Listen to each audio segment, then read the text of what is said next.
when I've seen that, it's less about can we actually provide all the tutorials and onboarding flows that are intuitive and like seed the product with demo data. It's less that and more of like, can this person navigate the ability to connect things or get data into the product? It could be people data like PII data, or it could be integrations. And do they have permissions to do that or not? So those are more of like what I am getting at when I say like enterprise or having like a more handheld type of motion is like there's often roadblocks to products that like a security person or a finance person or someone else might hold the keys to, but they're not the same champion of the product. Welcome to Thrivecast. Our today's topic is the GTM journey from seed to scale. And with me, I have Kevin White. Kevin's currently the head of marketing at Common Room. He's also been a growth advisor for a few early stage startups. I recently met him at one of the meetups in Bay Area where he highlighted the current struggle between working on PLG and working on SLG. Back into the church and state separation, we ended up talking about it and we decided to bring together a podcast. He's also performed and scaled demand gen for single store, segment, and retool in the past decade or so. Kevin, welcome to Thrivecast. How are you? Yeah, thanks so much for having me. And I'm excited to carry on the conversation from when we met the other day. That was a fun time. And happy to join and hopefully I can help out. I know it's a hot topic, so happy to get into it. Yeah. So Kevin, for the listeners, maybe if you could introduce a little bit about how you got into growth and demand gen and maybe a little bit about what Common Room is and then take it from there. Yeah, sure. We can do that. I think origin stories are always interesting. I certainly didn't set out to have this to fall into what I'm working on right now as part of my career when I was young and in college. But I guess a good place to start is the first company I joined, which is a company called Giga, which got acquired by SAP, but that was a long time ago. And essentially they brought me on and they were like, hey, we bought this thing called Marketo. This is back in, I think, 2010. They're like, can you figure out how it works? You have some experience with tech, figure it out. And so that kind of got me into the world of marketing op and demand gen and SaaS, which was just really great learning experience. And then from there, just parlayed that into doing similar stuff at single store and then getting into more of a PLG motion. I think Segment is a prime example of that and leading the growth team there. I just learned a ton. We did a lot and hopefully I can share some of the gotchas with everyone here so that you don't have to go through the same pain that I went through at Segments. And then also we did similar go-to-market motion at Retool. And then now I'm at Common Room. Just real quick with Common Room, we are a platform that pulls in signals, product signals, social signals, community signals all into one place so that community, DevRel, sales, and go-to-market teams can take action on those signals. So it's a nice way of pulling together hard to find data points all into one place and then being able to operationalize that at the same time. We'll get into more of that, I'm sure, at some point, but let's get into the questions here. Yeah, absolutely. I think Common Room is also at a good place in time with all of the market automations and product usage and all of that signals coming in. So that's wonderful. So Kevin, to our today's conversation, could you maybe tell a little bit about the GTM journey that a seed stage company starts off with? Maybe let's paint the picture that, hey, there are these seed companies who may not have yet achieved a product market fit. They might be either pre-revenue or they have achieved some kind of a revenue, but not repeatable enough to say that they are in a PMF stage. Could you throw some light on what could be their potential acquisition strategies? I know you've done some of that as part of your previous career. You've also been advising various early stage companies. So maybe let's touch upon the acquisition strategies. And then we'll take the same startup and let it grow a little bit. So we'll tell the story from that side. Yeah, sounds good. So there's I feel things start out on the seed. They start with you don't have a product and then you do have a product and then you need to get word out about that product. And so a lot of it actually starts with the hands-on person-to-person approach, but it's more like founder-led sales. Like a founder has to get the word out. They have to reach out to people who they think would be a good fit for their products. Oftentimes they're solving their own problem and can find people in their network that are like them. So just getting something off the ground is actually the do things that don't scale kind of method of reaching out to people with cold outbound, getting them to use the product. Actually, David, who's the CEO at Retool, there's some stories out there about how that's how he started out and how Retool started to find product market fit.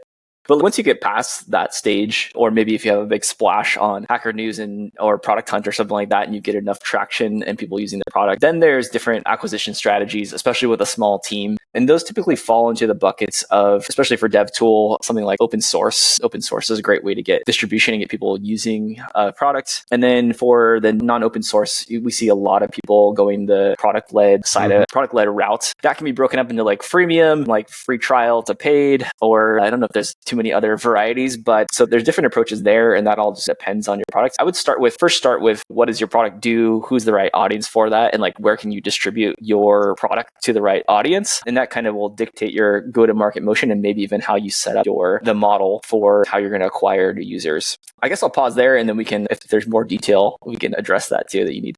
Yeah, super. I think that's a good segue into this debate that is constantly going on between open source and freemium models and hosted SaaS models with freemium. What do you think at the stage when the companies are, especially during either seed or PMF stages? I'm guessing that they may not have enough opportunities to figure out what their GTM motions could be, whether it's PLG or SLG. Have you seen any companies there at that stage which make a decision that they want to go PLG or they want to go SLG or they want to go open source, and building that conviction very early on might be slightly difficult? So what do you see out there? Yeah, I think it comes down to the complexity of the product and the target audience. The last question, I didn't fully elaborate too much on that, so this is a good segue into that.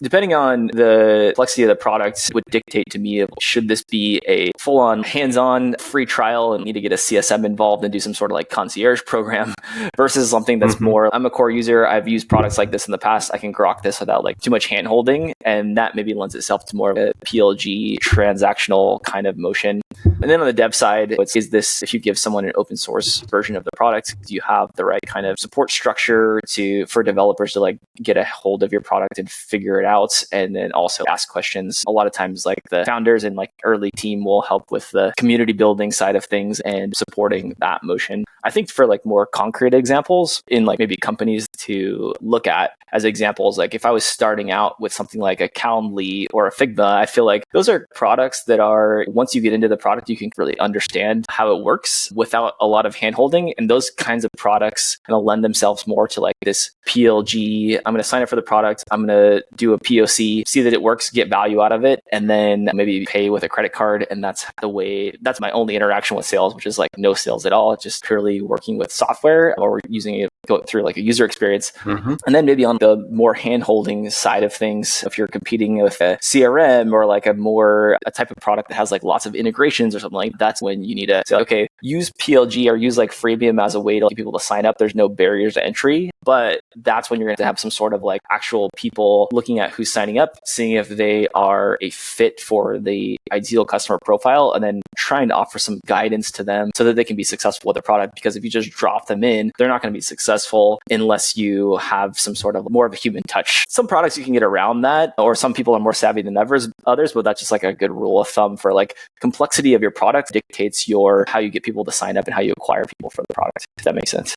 Yeah. I was actually talking to a few SaaS builders almost about 2 weeks back or so. And we got into a debate between PLG versus SLG and complex product, as you mentioned, versus something that you can simplify with onboarding. Maybe a question to you. Assume that the product might be slightly complex. So there's always room to improve your onboarding experiences. Have you seen companies at seed stages or PMF stages primarily where they spend a whole bunch of time on improving their, should you say, setup or activation module wherein users are signing up regardless of how these users have been acquired, either through PLG motions or SLG, allowing the product itself to guide them to activate? Have you seen that kind of investments happen that early in their stages? Yeah, I have. I think it's less, when I've seen that, it's less about can we actually provide all the tutorials and onboarding flows that are intuitive and seed the product with demo data. It's less that and more of can this person navigate the ability to connect things or get data into the product? It could be people data like PII data, or it could be integrations. And do they have permissions to do that or not? Those are more of what I'm getting at when I say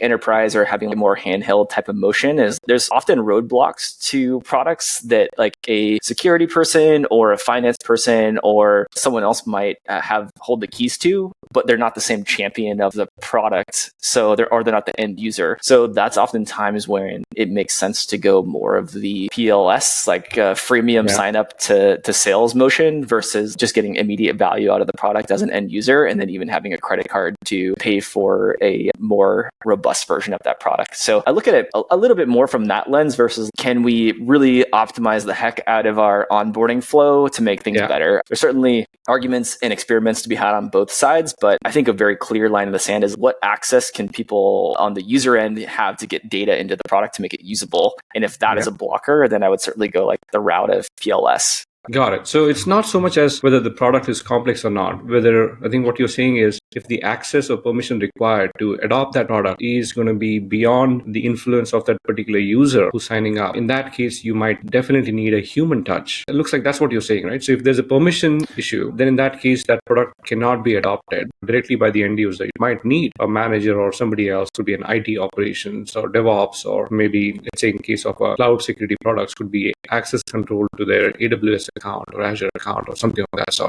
So is permission a good indicator of if we enable that, make it extremely open, help them understand that's what they have to do? Then bringing in either a CSM or a PLS or some kind of a sales assist to do white glove onboarding, that can probably solve that issue, right? So have you seen startups struggle towards, maybe there are three things, right? The one is the end user motivated to sign up to your product, which is mostly about the value proposition and all of that. I think you mentioned about that. The second part is, are they able to understand what they will achieve if they continue the sign up and all the way to activation? And the third part you mentioned about the permission, right? So is permission a blocker in general? Yeah, I don't think it needs to be that perspective. It's more of just like an example of complexity or hurdles to get into a product. I certainly think that like last part of it is critical to understand is what is the buying committee? If the buying committee is not the end user or the end user doesn't have the power to purchase something like, or to get the right kind of data or features or benefits out of the software, then you have to go a separate route or just get a separate vector than product led, because they're going to need to pull in more people to make a decision to use the product. And that's where you have that like hands-on touch of showing someone a demo, painting the vision of this is where you can get to, and then getting that kind of buy-in on the security, procurement, et cetera side of things to be like, oh, this is a solution that our team is going to have. We're going to have a strong payoff if we use this product. It's going to add a lot of value. In the ideal world, we can do everything with software and we don't need any like hands-on sales or CSM resources, but oftentimes that's not the case for these more like complex products. Not complex in terms of ability, but maybe more complex in just like how you get data in, how you get permissions to use it. If there's PII data, there's certainly a lot of hurdles around that. So typically I found that's a proxy for if you should have more of a freemium to product-led sales motion versus a freemium to product-led transactional to like upsell and expansion type of motion after someone's already using and paying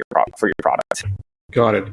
Okay, so maybe at this stage, let's maybe expand our story. Let's assume that this particular startup that we were talking about, they started achieving a lot of signups. They started activating customers regardless of how the customers came in. And they have now achieved some kind of a PMF. Could you paint the picture of what's the right time that you have seen when, especially in this day and age where sales and marketing dollars are coming at a premium, is about hiring the first salesperson? Have you seen that companies start focusing on PLG to PLS and sales as often? Or do they wait on until they get to some kind of a revenue milestone to hire their first salesperson? And maybe let's build the story upon that. And I have a lot of questions to you about you. You've experienced this many times before. Hiring the first salesperson comes with its own overhead. I will touch upon that very soon. But maybe let's start about when do they hire? When do they hire the first salesperson?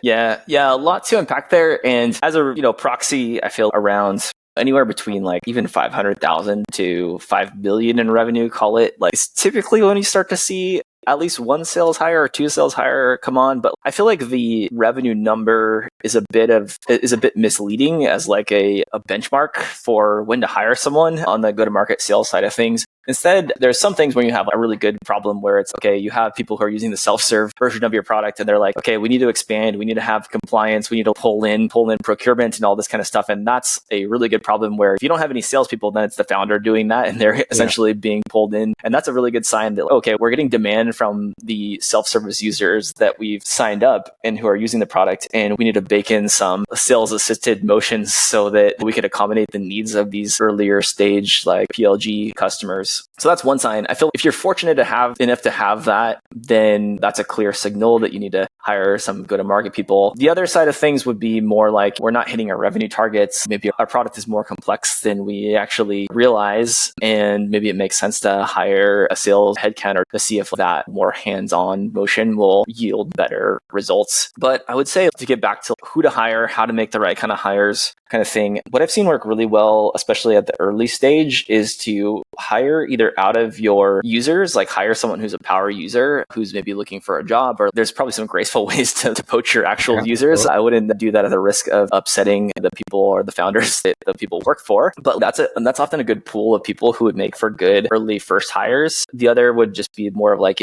almost like a hybrid sales engineer / go-to-market person type of role, because at this early stage, you're going to need to have someone who can do the job of technical selling, like understanding empathy for the end user, being able to jump into the product and really know how to use the product. And so in the ideal scenario, I would hire 2 people who are like fit that profile, who can work and bounce ideas off of each other, and they can friendly compete with each other to start to scale revenue until they have some sort of like repeatable motion. And then at that point would hire in someone to manage and scale the team, because we've already figured out like the patterns and the details from these 2 people who are like very hands-on figuring out all this stuff, because there's a lot of learning to happen in the beginning of bringing on a sales team. That would be like the perfect scenario. There's other scenarios we can talk about, but I think if I were to start from scratch, like that would be what I'd want to look for. And what I'd look for in terms of joining a new team is if they've figured out this motion and that now it's time to just make it repeatable and scalable. Yeah, maybe I think this is a good segue into, let's assume for a moment that we've had 1 or 2 sales reps, could be 1 sales engineer or an AE, and then you have the whole DLG self-service team, which is focusing on the acquisition and activation, all of that. This is the time when there's conflicts that begin, right? Who owns what, right? Is sales only closing deals that are coming in from self-serve, or are they going out and doing some outbound as well? What have you seen? Maybe let's talk about what potential points of conflicts happen at these stages. When you hire the first sales guys, their quotas, their all of that now is completely different. It's not completely sales-led. It's both product and sales-led at that time. So could you maybe expand a little bit of what you have seen out there on what are the primary sources of conflicts at this stage? Yeah, I can certainly share a lot from my experience, especially around what not to do. And that is have a complete free-for-all of the sales team to go after the customer base that's all been self-serve to date. I would definitely not recommend that. That's actually something that happened to us at Segment, where it made our revenue numbers look really good when we started to scale out our sales team, but it was at the detriment of depleting more of our self-service customers than we could replenish quickly. And so our S-curve looked really good, and then all of a sudden it flattened out, and then I was stuck with panic for a few quarters until we could resolve things. But we were very early in product-led sales there.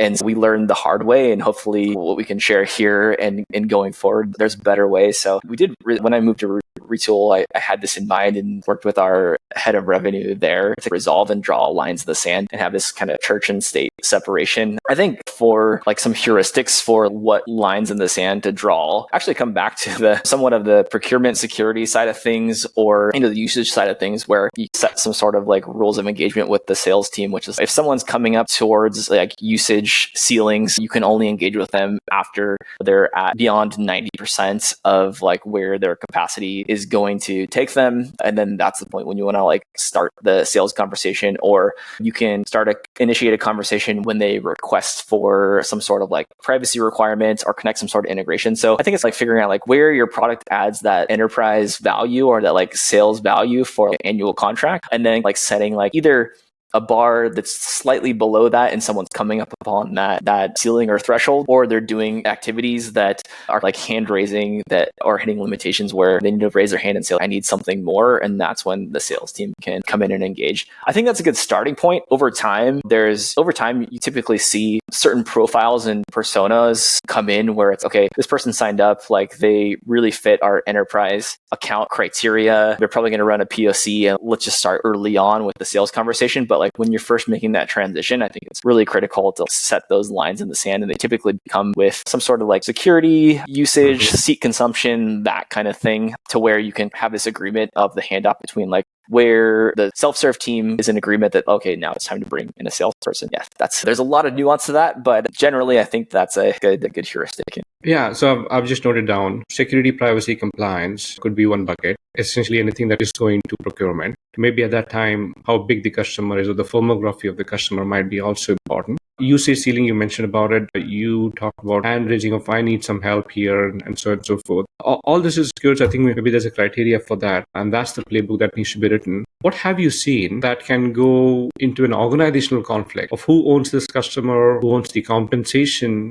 associated to the deal? Typically, even before the sales guys are coming in, if it might be a CSM or someone who's doing the onboarding, the leadership team would have said, hey, if you're activating that customer and they go into a self-serve revenue, this is your compensation. So there might be some conversation about if you do this, you have a compensation there. But now you have a sales hire and they are now trying to upsell, if you will, right? Upsell or maybe a cross sell. So at that time, who should be compensated? So any deals that the sales team touches and they're able to convert, would you suggest that's who the compensation should be attached to? Versus anything which is self-serve revenue goes to somebody else? Yeah, the nice thing about self-serve revenue is that in theory, it's self-serve. It doesn't require a human touch. And therefore there's incentive structures you can put in place, but it's less of I made this sale, like I get this commission kind of thing on the go-to-market side of things. So typically, like I haven't seen growth teams who own the self-service number really even be compensated. It might be a good idea to compensate them or have some sort of incentive of if you get this much self-serve revenue, then you'll be bonused off of that. But typically, like it's a product, like the growth team is like a product person, a design person, and maybe like a marketing person as like a small team, maybe like data analytics as well, or like some overlap between all those 4 different roles. But that team does feel like altruistic about, I want to have the best, customer experience possible, because the better customer experience means like the more sales, more revenue. And everyone has goals and motivations around driving the number and hitting their number, regardless of whether there's extra compensation involved with that or not. I think like where I've seen conflict there, and this was from me being at Segment on the self-service team, is that we'd have these larger self-service customers who, it was really like an 80-20 rule, like where 20 of them made up like a large portion of the revenue. Yeah. And of course, like those were the ones that our sales team would take and turn that $6,000 annual contract into $60,000, which is great for the company overall, but it's really demotivating on the growth side of things, because you're just hitting ceilings of like how much you can grow, because essentially the sales team is taking that deal and like turning it into enterprise revenue, which is better for the whole company. So I think if I were to go back and change that, it would be rewarding that self-service team for and giving them that either bonus or incentive for this kind of positive expansion. But like it looks bad for your metrics, because self-service metrics are hurt a lot when there's churn, but the churn is good churn because the churn is going to the sales team. I think that's like the stuff you have to think through of what's going to be. Actually, I would just tie everything as much as possible back to the customer experience. But the reason for sales teams is because like they need a better customer experience. They need more handholding. They need more permissioning. They need annual contracts from the discount and all that kind of stuff. So I think working out those details is really just a great, again, going back to agreement between the growth team and sales team alignment, and just incentivizing the right kind of behaviors. So yeah, hopefully that's a helpful anecdote from experience at Segment. Yeah, absolutely. I think incentives is probably the right keyword. Maybe what you suggest is there should be usage or revenue ceiling incentives between these two, and there are some backhand compensation when there's a good churn, handing it off to the sales team. I've started seeing that happen. I've talked to a couple of growth guys, growth PMs who are reporting into products started to get incentives associated to self-serve revenue or individual and team plans. I've talked to a couple of the companies. I can't name them on this call yet, but I've started seeing that happen. I know we'll run out of time. We have one last question for you, and this is about marketing. Let's take the case that in the pure PLG world, if you were to be a purist, the entire compensation structure for marketing might have been inbound. How to make that awareness happen, how to get the customer or the user to come to your product and sign up to your product. But what happens if there's this church and state living together, right? PLG and SLG living together. What is the role of a marketing team? Who owns outbound at that point? And when do you start the outbound and who owns it? Essentially, it's a question about when to achieve that right balance between inbound and outbound. Yeah, on the marketing side, I'm actually a fan of having marketing's metric be pipeline generation, because that way marketing kind of owns both inbound and outbound. I don't think the AEs or like a sales team should report into marketing, but marketing's job should really be to deliver